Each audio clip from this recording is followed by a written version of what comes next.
The uvula is fleshy tissue at the back of your throat that hangs down in between your tonsils. You can usually see this by looking in the mirror at the back of your throat. The uvula is very important for speech and swallowing.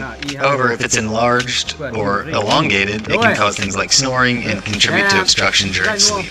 In some cases, the uvula can become inflamed or infected, and this requires treatment by a specialist like those at Capital ENT and Sinus Center. Here at Capital ENT, we provide personalized, comprehensive, state-of-the-art care for any nasal, sinus, or sleep issues that you may be experiencing.